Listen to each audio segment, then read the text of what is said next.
Friends, जय हिंद। और एक बार फिर से जय हिंद स्टडी ग्रुप में मैं राहुल चौहान आप सभी का बहुत बहुत स्वागत करता हूं। दोस्तों, हमारा ब्लड चैप्टर चल रहा था और ब्लड चैप्टर में मैंने आपको ब्लड की बेसिक जानकारी दे दी थी कि ब्लड क्या होता है, ब्लड की स्टडी को क्या बोला जाता है और ब्लड को किस किस नामों से जाना जाता है। तो आज हम उसके आगे का स्टार्ट करते हैं। साथ में मैंने आप लोगों को बताया था कि जो हमारा ब्लड होता है ये किस किस से मिलकर बना होता है। तो मैंने आप लोगों को प्रीवियस वीडियो में बताया था कि कंपोजिशन ऑफ ब्लड में हमने दो चीज़ों को देखा था। जो ब्लड का कंपोजिशन था, कंपोजिशन ऑफ ब्लड, यानी कि जो रुधिर का संगठन है, हमारे जो ब्लड का संगठन है, ये किन किन चीज़ों से मिलकर बना होता है। तो इसमें मैंने बताया था कि जो ब्लड होता है ये दो चीज़ों से मिलकर बनता है। कौन कौन से? तो एक तो ब्लड का रहता है सॉलिड पार्ट। एक ब्लड का क्या रहता है? Solid part. कितना परसेंट रहता है? तो सर ये होता है 45%। और दूसरी चीज़ मैंने बताई थी, दूसरा पार्ट रहता है ब्लड का लिक्विड पार्ट। कौन सा पार्ट? Liquid part. और ये कितने परसेंट रहता है? तो ये रहता है 55%। मतलब हमारे ब्लड में, हमारे खून में जो 45% है वो सॉलिड पार्ट है और जो 55% है वो है लिक्विड पार्ट। तो इस लिक्विड पार्ट को क्या बोला जाता है? तो इस लिक्विड पार्ट को तो बोला जाता है प्लाज्मा। और जो सॉलिड पार्ट होता है उस सॉलिड पार्ट को बोला जाता है ब्लड सेल्स। क्या बोला जाता है? Blood cell. ठीक है, यानी कि हमारे रुधिर की कोशिकाएं। ठीक है, या फिर इसको ब्लड कॉर्पस भी बोला जाता है।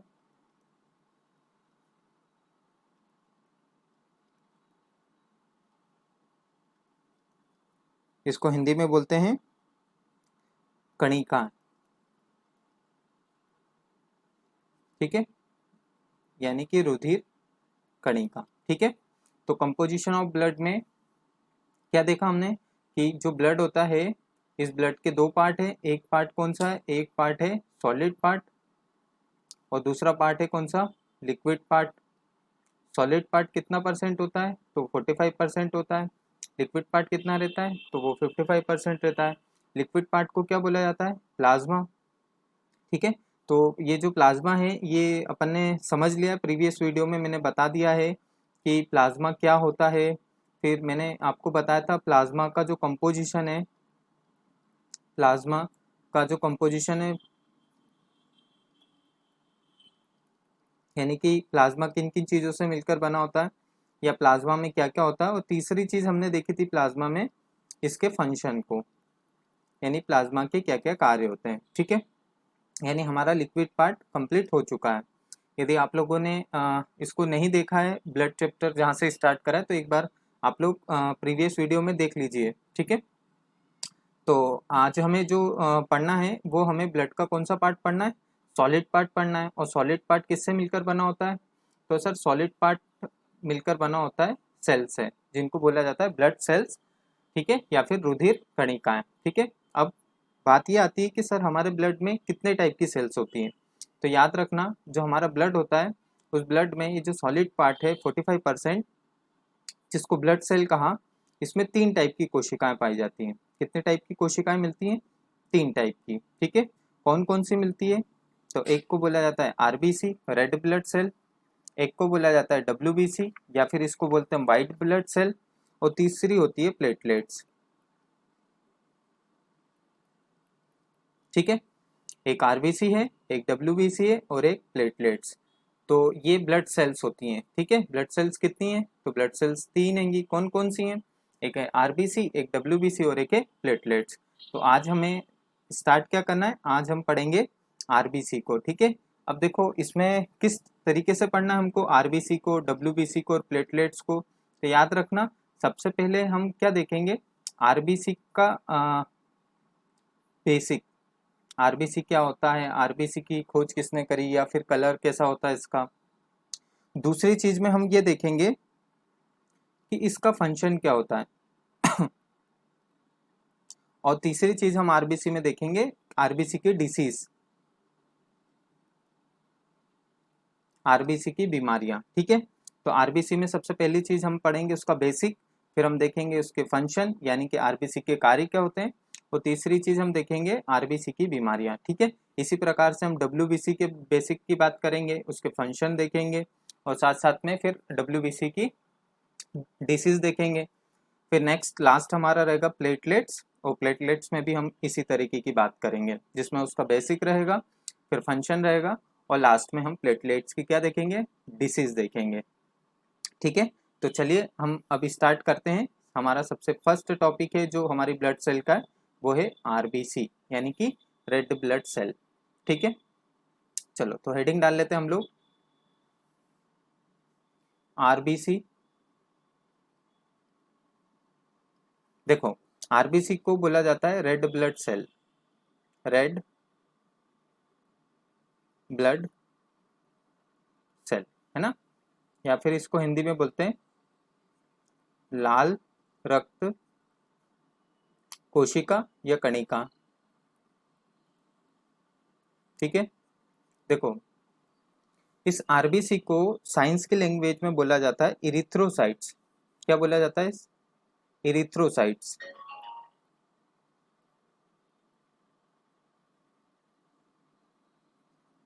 ठीक है, अब यहाँ पे इरिथ्रोसाइट्स का मतलब क्या होता है, तो यहाँ पे देखोगे आप लोग तो साइंस में इरिथ्रो का मतलब होता है रेड और साइट्स का मतलब होता है सेल, मतलब लाल कलर की जो कोशिकाएं उसको ही हमने क्या बोला, आरबीसी यानी कि रेड ब्लड सेल। ठीक है, अब यहाँ से किस किस टाइप के क्वेश्चंस आते हैं, तो सबसे पहले तो हम इसका बेसिक देखते हैं। ठीक है, तो बेसिक में सबसे पहला क्वेश्चन आप लोग याद रखना कि आरबीसी की जो खोज थी ये किसके द्वारा की गई थी, और साथ साथ में आप लोग इसके नोट्स भी बनाते चलना। ठीक है, और उसको रीड भी करते रहना, तो आप लोगों को ये जल्दी से याद हो जाएंगे। तो सबसे पहले आरबीसी की जो खोज थी किसके द्वारा की गई थी, तो आरबीसी की जो खोज थी ये की गई थी एंटोनी वेन ल्यूवेन हॉक के द्वारा। किस साइंटिस्ट ने करी थी, तो एंटोनी वेन ल्यूवेन हॉक। ठीक है, एंटोनी वेन ल्यूवेन हॉक के द्वारा क्या की गई थी, आरबीसी की खोज की गई थी। नेक्स्ट क्वेश्चन ये आता है कि सर हमारा जो मेल होते हैं, मेल में कितनी आरबीसी होती है और फीमेल में कितनी आरबीसी होती है। तो याद रखना आप, जो मेल या पुरुष होते हैं उनमें जो आरबीसी होती है वो होती है 4.5 से लेकर 5.5 मिलियन पर 100 ml HB, जबकि फीमेल में, तो फीमेल में होती है 4 से लेकर 4.5 मिलियन पर 100 ml HB। ठीक है, अब यहाँ पर ये HB क्या है दोनों जगह पे, मेल और फीमेल में, तो याद रखना ये HB का मतलब है हीमोग्लोबिन। क्या है, हीमोग्लोबिन। ठीक है, हीमोग्लोबिन। ठीक है, इसका मतलब समझो सबसे पहले तो ये जो लिखा है 4.5 से लेकर 5.5 मिलियन पर 100 ml HB, मतलब इसका यह है कि 100 ml HB मतलब 100 ml हीमोग्लोबिन में कितनी, तो इतनी होती है 4.5 से लेकर 5.5 मिलियंस, है ना। जो आरबीसी होती है ये बिलियंस में होती है, ये मैंने आप लोगों को प्रीवियस वीडियो में भी क्या करा है, बता दिया हैगा। वही डब्ल्यूबीसी थाउजेंड्स में होती है, प्लेटलेट्स लाख्स में होती है। ठीक है, फीमेल में कितनी होती है, तो फीमेल में याद रखना 4 से लेकर 4.5 मिलियन पर 100 HB, यानी कि 100 ml HB में 4 से लेकर 4.5 मिलियंस तक। ठीक है, अब नेक्स्ट यदि हम इसकी क्वांटिटी की बात करें कि क्वांटिटी में कितनी होती है, तो क्वांटिटी में आप लोग याद रखना, क्वांटिटी का मतलब क्या होता है कि सबसे ज़्यादा कौन सी है, फिर उससे कम कौन सी है, फिर उससे कम कौन सी है। ठीक है, देखो क्वांटिटी मतलब सबसे ज़्यादा जो हमारे ब्लड में होती है वो होती है आरबीसी। ठीक है, आरबीसी के बाद होती है प्लेटलेट्स,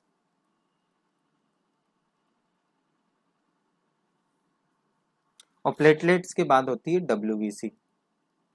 ठीक है, यानी आप लोग देखोगे कि जो आरबीसी है ये कैसी है, मिलियंस में, प्लेटलेट्स जो होती है ये लाख में होती है, और जो डब्ल्यूबीसी होती है ये थाउजेंड्स में होती है। ठीक है, यानी हम बोल सकते हैं क्वांटिटी में सबसे ज्यादा कौन सी है, आरबीसी है, और सबसे कम कौन सी है, तो सबसे कम है डब्ल्यूबीसी। ठीक है, सबसे ज्यादा मिलियंस में आरबीसी है और सबसे कम कौन सी है, तो डब्ल्यूबीसी है। अब नेक्स्ट क्वेश्चन यहां से ये आ सकता है सर इनका साइज। ठीक है, साइज में आप लोग याद रखना, साइज में सबसे बड़ी होती है डब्ल्यूबीसी यानी कि वाइट ब्लड सेल, उससे छोटी होती है प्लेटलेट्स, और सबसे छोटी होती है आरबीसी। ठीक है, यानी कि यहाँ पर हमको सीधा समझ में आ रहा है, यदि आपसे पूछा जाए कि हमारी जो ब्लड सेल है इस ब्लड सेल में सबसे छोटी कोशिका कौन सी होती है, तो सबसे छोटी कोशिका कौन सी होती है, तो सबसे छोटी कोशिका होती है साइज में आरबीसी।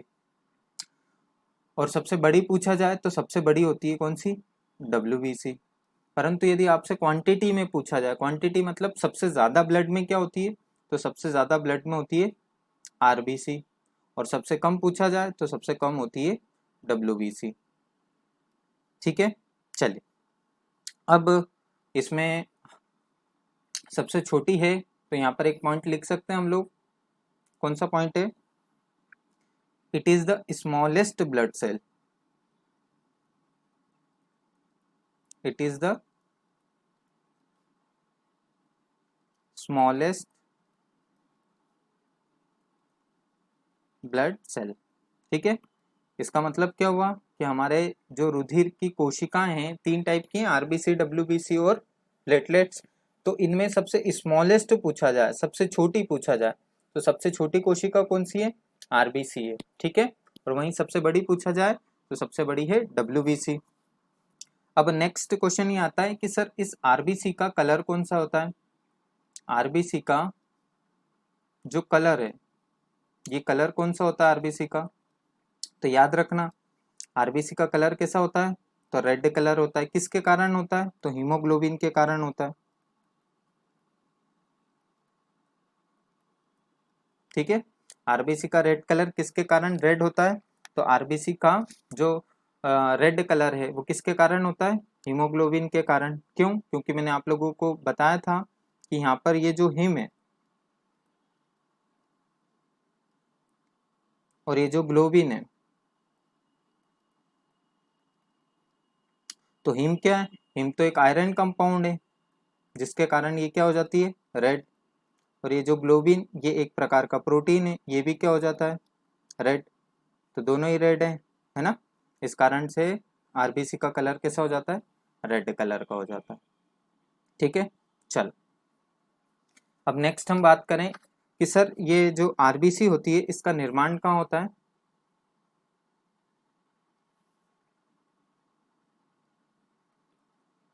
आरबीसी का निर्माण बहुत बार एग्जाम में पूछा गया है ना, कि आरबीसी का निर्माण कहाँ होता है, तो आप लोग याद रखना आरबीसी का जो निर्माण होता है ये होता है बोन मैरो में। कहाँ पर होता है, बोन मैरो। बोन मैरो को हिंदी में बोला जाता है अस्थि मज्जा, क्या बोलते हैं, अस्थि मज्जा।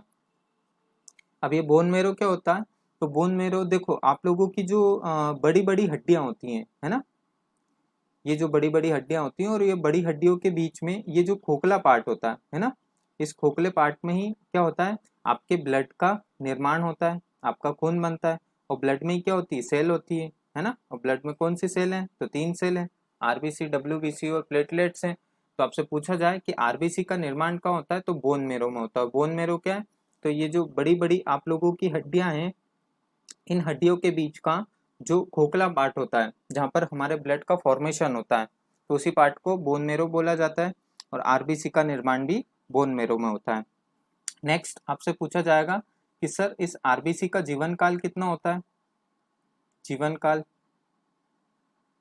तो याद रखना आरबीसी का जो जीवन काल होता है वो होता है 120 दिन का। कितने दिनों तक इसका जीवन रहता है, तो याद रखना इसका जो जीवन काल होता है वो 120 दिन का होता है। तो देखो यदि ये जी रही है तो स्वाभाविक सी बात है इसकी मृत्यु भी होगी। तो next question very most IMP के है ना, पूछा जाता है यहाँ से कि आरबीसी की मृत्यु कहाँ होती है या ग्रेवयार्ड ऑफ आरबीसी किसको बोला जाता है। तो देखो जो आरबीसी की मृत्यु होती है दो जगह पर होती है, ठीक है। कहाँ कहाँ होती है, तो एक तो होती है लीवर में और दूसरा याद रखना दूसरा होता है स्प्लीन में, ठीक है। लीवर को हिंदी में बोला जाता है यकृत और स्प्लीन को हिंदी में बोलते हैं प्लीहा, या कहीं कहीं पर आपको तिल्ली भी मिलेगा, है ना।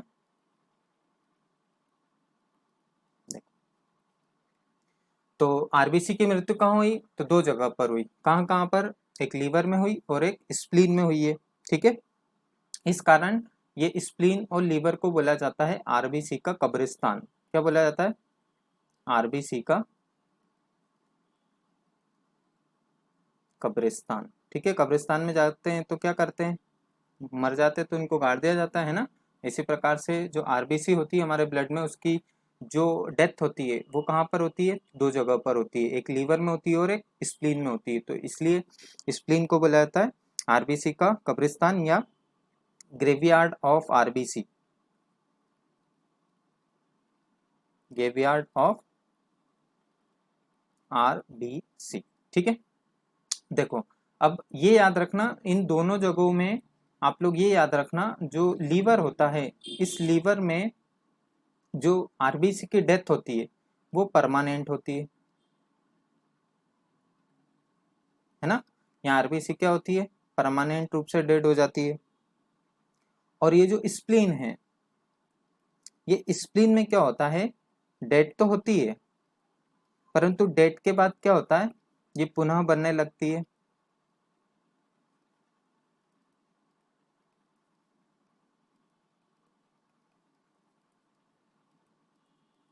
ठीक है। इसी कारण से इस स्प्लीन को एक नाम से और जाना जाता है, इसको बोला जाता है blood bank of RBC, blood bank of RBC, ठीक है। ये क्वेश्चन याद रखना आप लोग, ये बहुत बार पूछा जाता है। ब्लड बैंक ऑफ आरबीसी किसको बोला जाता है, तो स्प्लीन को बोला जाता है, ठीक है। अब ये स्प्लीन होती कहाँ है सर, तो जो हमारी किडनी होती है, जो हमारी किडनी होती है, इस किडनी के पीछे एक ऑर्गन होता है ना, एक अंग होता है, उस ऑर्गन को क्या बोला जाता है, स्प्लीन बोला जाता है। आई थिंक आप लोगों को यहाँ तक समझ में आ गया होगा। जीवन काल कितना है, 120 दिनों का। 120 दिन में क्या हो जाती है, ये लीवर और स्प्लीन में जाकर मर जाती है। और इसी स्प्लीन में क्या होती है, डेड होने के बाद पुनः वापस से बनने लगती है, ठीक है। वापस से बन रही है मतलब वापस से सॉरी वापस से बन रही है, इस कारण से इसको बोला जाता है ब्लड बैंक ऑफ आरबीसी, ठीक है। चलिए अब नेक्स्ट क्वेश्चन ये पूछा जाता है आप लोगों से। देखो नेक्स्ट क्वेश्चन आप क्या याद रखोगे, नेक्स्ट क्वेश्चन आप लोगों को याद रखना है कि जो मैमल्स होते हैं, स्तनधारी होते हैं,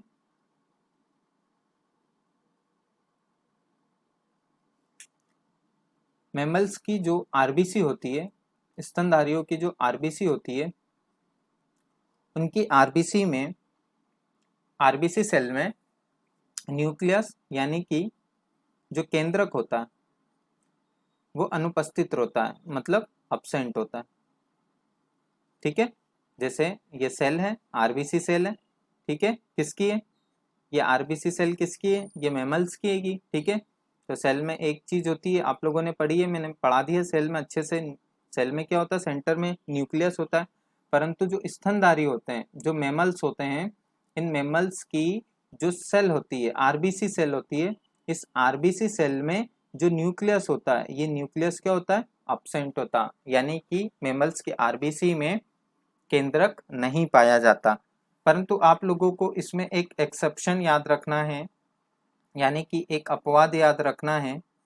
और वो अपवाद क्या है, तो वो अपवाद है एक ऊंट और दूसरा याद रखना लामा, ठीक है। ये भी मैमल्स हैं, ऊंट और लामा भी। परंतु ऊंट और लामा की जो आरबीसी सेल होती है उसमें जो न्यूक्लियस होता है या फिर केंद्रक होता है वो क्या होता है, प्रेजेंट होता है। ठीक है, यानी कि क्या हो गया, ये एक्सेप्शन हो गया, अपवाद हो गया। ऊंट तो देखा ही होगा आप लोगों ने, रेगिस्तान का जहाज।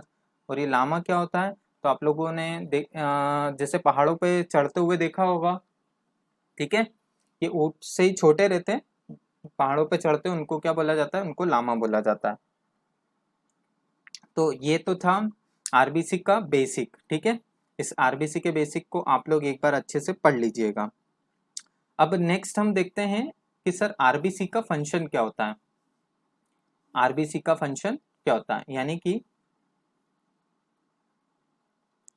Function of RBC. आरबीसी यानी जो लाल रक्त कणिका है उसके कार्य, आरबीसी के कार्य। ठीक है, तो आप लोगों को मैंने बताया है कि जो आरबीसी होती है, ये आरबीसी हमारे ब्लड की मेन सेल होती है। ब्लड की क्या होती है, मेन सेल होती है। और इसका मेन काम क्या होता है, तो O2 का ट्रांसपोर्टेशन। मेन सेल होती है और इसका काम क्या होता है, O2 का क्या करती है, ट्रांसपोर्टेशन। ट्रांसपोर्टेशन, ट्रांसपोर्टेशन का मतलब क्या होता है, एक जगह से दूसरी जगह तक ले जाना। किस चीज को ले जाना, तो ऑक्सीजन को ले जाना। ठीक है, चलो तो देखो ये जो हमारा ब्लड था, और ब्लड ब्लड में क्या है, एचबी। एचबी को क्या बोला जाता है, तो एचबी को हीमोग्लोबिन बोला जाता है ना। और हम एनवायरनमेंट से क्या लेते हैं, तो एनवायरनमेंट से एयर लेते हैं, वो हमारे लंग्स के पास जाती है। लंग्स एक ऑर्गन है, ऑर्गन के पास ब्लड है, और ब्लड में सिर्फ और सिर्फ एक ही गैस सॉल्युबल होती है, जिसको बोला जाता है O2। ठीक है, हम एनवायरनमेंट से तो बहुत सारी गैस लेते हैं, जैसे कैसे, तो एनवायरनमेंट से, नोज से हमने एयर ली। ठीक है, ये एयर कहाँ गई, हमारी श्वास नलिका में, यानी कि विंड पाइप में। और विंड पाइप से ये कहाँ चले जाती है, तो हमारे लंग्स में चले जाती है। लंग्स यानी कि हमारे फेफड़े में। और लंग्स क्या है, लंग्स एक ऑर्गन होता है। और ऑर्गन है, यानी ऑर्गन किससे मिलकर बना होता है, सेल से मिलकर बना होता है। यानी कि इसके पास क्या है, ब्लड है। और ब्लड है तो क्या होगा, ब्लड में तीनों ही सेल मिलेंगी। अभी हम बात करें किसकी, आरबीसी की।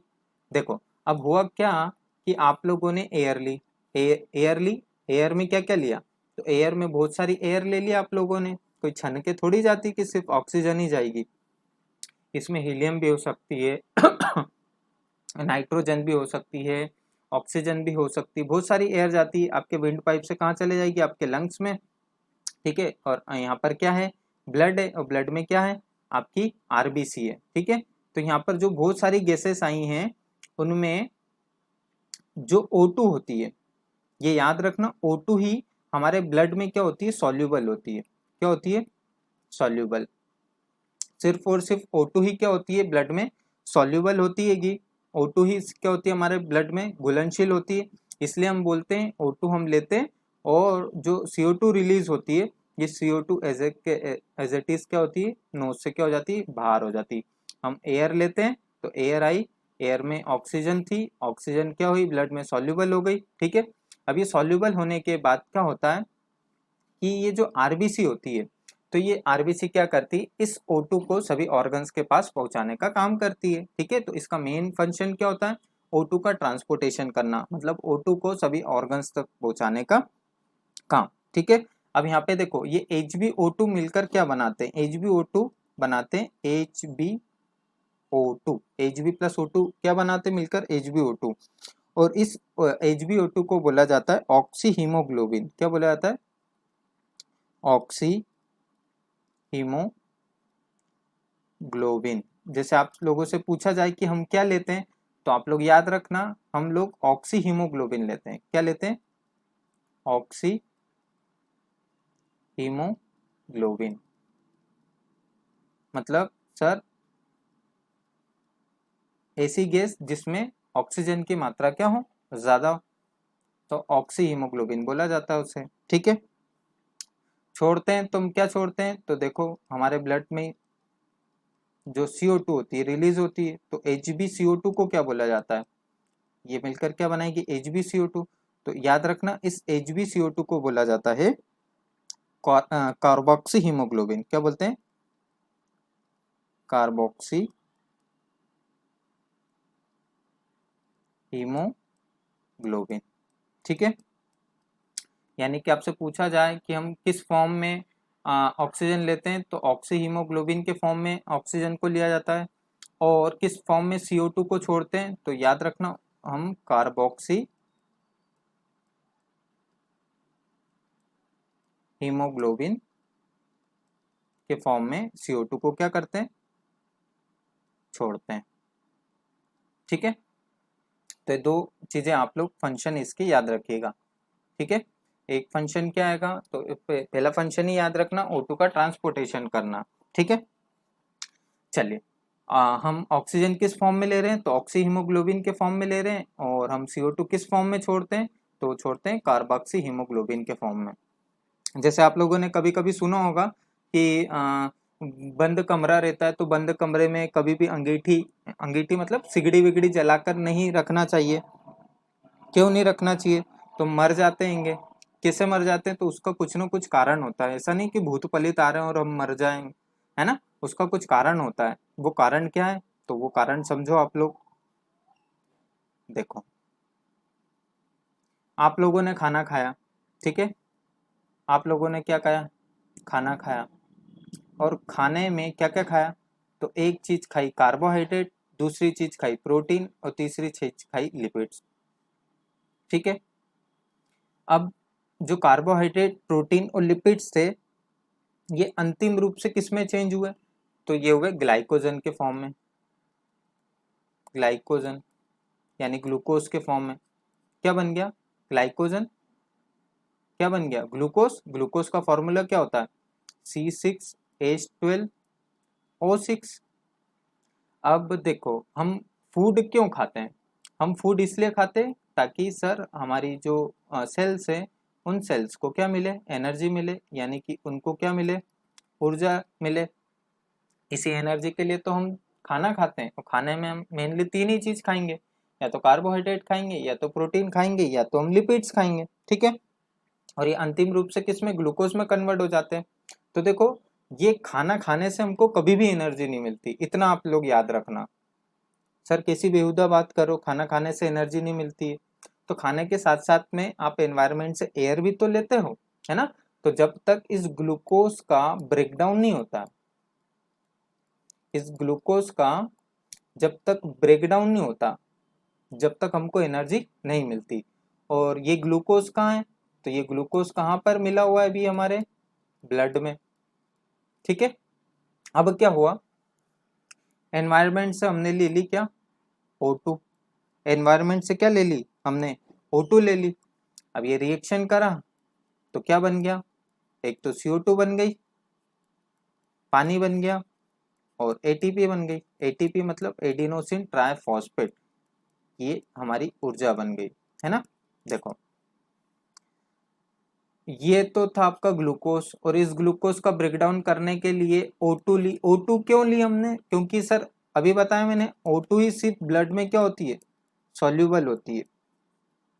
ठीक है, तो जब ये दोनों आपस में मिलते हैं तो कार्बन डाइऑक्साइड निकलती है, पानी बनता है और एनर्जी बनती है। अब ये कार्बन डाइऑक्साइड का हमारे शरीर में कोई काम नहीं होता है, बिल्कुल भी काम नहीं होता है, 1% का काम नहीं होता है। तो क्या होता है, ये जो CO2 है, ये एज इट इज हमारी नाक से रिलीज हो जाती है, जिसे हम O2 लेते हैं और CO2 क्या कर देते हैं, छोड़ देते हैं। बचा पानी, तो भाई साहब 70% हम वाटर के बने हुए हैं। और जो बची है एनर्जी, इस ग्लूकोज के ब्रेकडाउन से जो एनर्जी बनी है, वो एनर्जी किसके फॉर्म में रहती है, तो in the form of ATP, adenosine triphosphate. ठीक है, अब देखो, अब मैं बताना क्या चाह रहा था वो समझो। मैं आप लोगों को यूं बता रहा था कि कभी भी बंद कमरा है, सपोज करो ये कमरा है,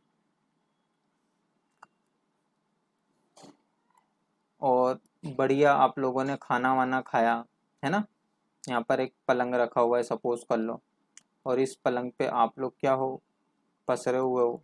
और साइड में ही क्या कर रखा है, आपने सिगड़ी जला के रखी है। सभी प्रकार की खिड़कियां, दरवाजे, सब कुछ क्या है, यहाँ पे ये सिगड़ी जल रही सपोज करो, है ना।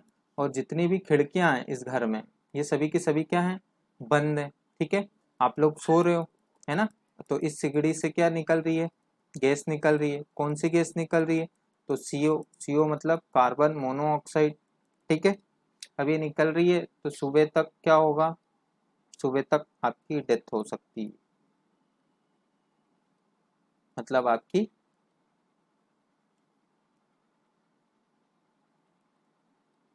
मृत्यु हो सकती है। सुबह तक क्या हो सकती है, आपकी मृत्यु हो सकती है।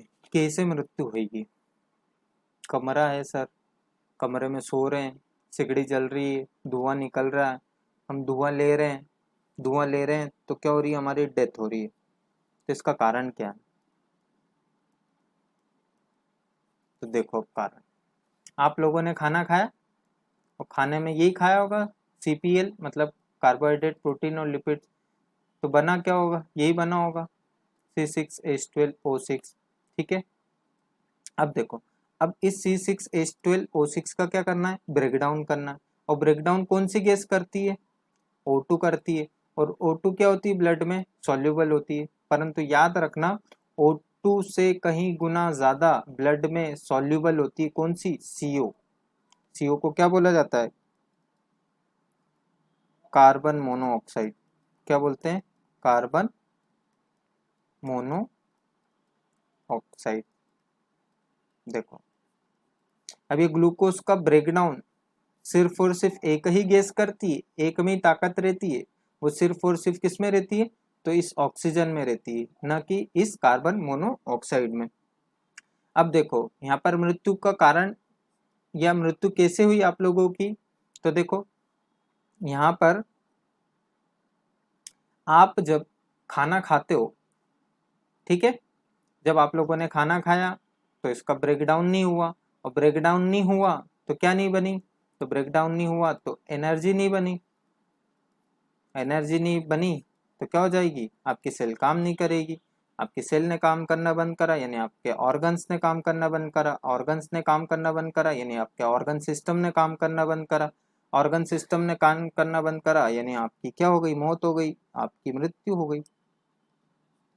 इसी कारण इस O2 को प्राणदायक गैस बोला जाता है। क्या बोलते हैं, प्राणदायक गैस। ठीक है, जो आप लोगों को फ्री में मिलती है।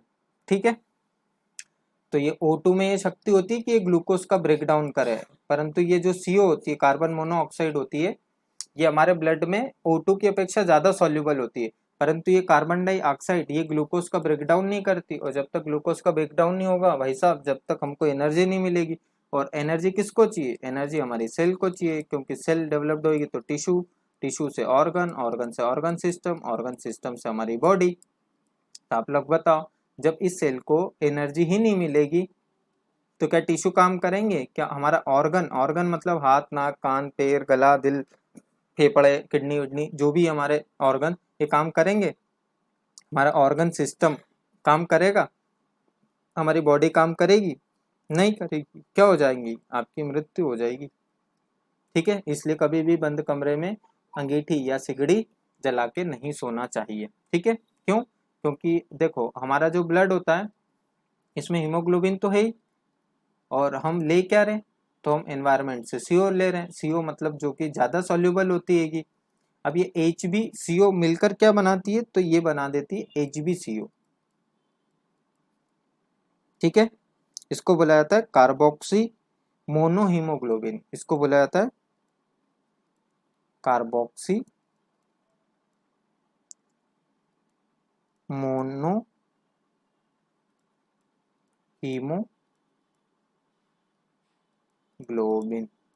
ठीक है, नाम थोड़ा अजीबोगरीब है, याद रखना पड़ेगा, कार्बोक्सी हीमोग्लोबिन। कार्बोक्सी हीमोग्लोबिन के कारण क्या होता है, तो सीधा सर ब्रेकडाउन नहीं होता, ब्रेकडाउन नहीं होगा तो एनर्जी नहीं मिलेगी, एनर्जी नहीं मिलेगी तो मर जाएंगे।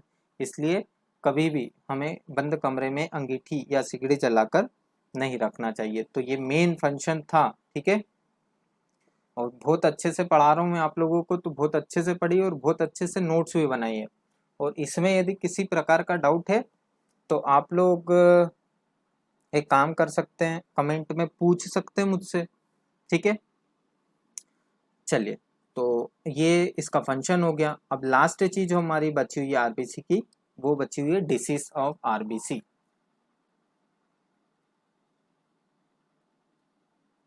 डिसीज ऑफ आरबीसी, क्या बोलेंगे, आरबीसी की बीमारियां, आरबीसी की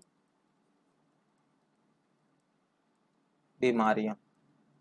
अब आरबीसी से बीमारियां या आरबीसी की जो बीमारियां ये क्या क्या होती हैं, तो चलो देखो इसको। सबसे पहले याद रखना, जब भी हमारे ब्लड में आरबीसी की कमी होती है, आरबीसी की क्या हुई, कमी, आरबीसी की कमी मतलब आरबीसी क्या हो गई, कम हो गई। ठीक है, आरबीसी देखो होना कितनी चाहिए, तो मेल में भी बताई मैंने 4.5 से 5.5 मिलियन पर 100 ml एचबी होना चाहिए, फीमेल में 4 से 4.5 मिलियन पर 100 ml एचबी होना चाहिए। अब क्या हो गया, हमारे ब्लड में आरबीसी की कमी हो गई। और आरबीसी क्या है, आरबीसी हमारे ब्लड की कौन सी सेल होती है, मेन सेल होती है। ठीक है, आरबीसी की कमी और आरबीसी की कमी यानी कि हमारे में ब्लड की कमी, और ब्लड की कमी हुई तो उस बीमारी को बोला जाता है एनीमिया। क्या बोलते हैं, एनीमिया। एनीमिया आप लोग सुना होगा है ना, एनीमिया होता है खून की कमी के कारण, खून की कमी यानी आरबीसी की कमी। ठीक है, आरबीसी की कमी हुई तो हमें क्या हो गया, एनीमिया हो गया। ठीक है, अब दूसरी चीज, यदि हमारे ब्लड में आरबीसी की मात्रा यदि ज्यादा हो जाए, आरबीसी की क्या हो जाए, मात्रा बढ़ जाए, आरबीसी की अधिकता हो जाए, ज्यादा हो जाए, तो देखो आरबीसी यदि हमारे ब्लड में यदि ज्यादा हो जाती है, जैसे 4.5 से 5.5 मिलियन पर 100 ml एचबी पुरुषों में होना चाहिए, और 4 से लेकर 4.5 मिलियन पर 100 ml एचबी फीमेल में होना चाहिए, परंतु इससे और ज्यादा हो जाए तो क्या होता है, तो उससे जो बीमारी होती है उस बीमारी को बोला जाता है पॉलीथाइसेमिया। क्या बोलते हैं, पॉलीसाइथेमिया। ठीक है, ये क्या होती है, तो हमारी जो स्किन होती है, देखा होगा आप लोगों ने, स्किन पर क्या होता है, हमारी त्वचा पर काले धब्बे पड़ जाते हैं। ठीक है, ब्लैक स्पॉट हो जाते हैं इन स्किन। ठीक है, त्वचा पर क्या होते हैं, काले काले धब्बे पड़ने लग जाते हैं, उस बीमारी को बोला जाता है पॉलीथाइसेमिया हो गया भाई साहब को। ठीक है, किसके कारण होता है, तो आरबीसी की अधिकता के कारण। आरबीसी की कमी, आरबीसी की कमी यानी खून की कमी, खून की कमी यानी कि एनीमिया हो गया। आरबीसी की अधिकता, आरबीसी की अधिकता मतलब आरबीसी की मात्रा हमारे ब्लड में बढ़ गई तो हो गया पॉलीथाइसेमिया। ठीक है,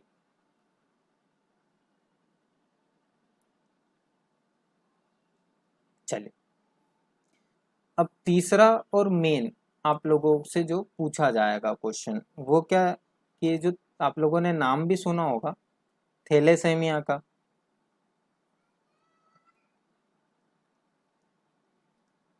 सुना है कभी नाम, थैलेसेमिया क्या होता है, नहीं सुना,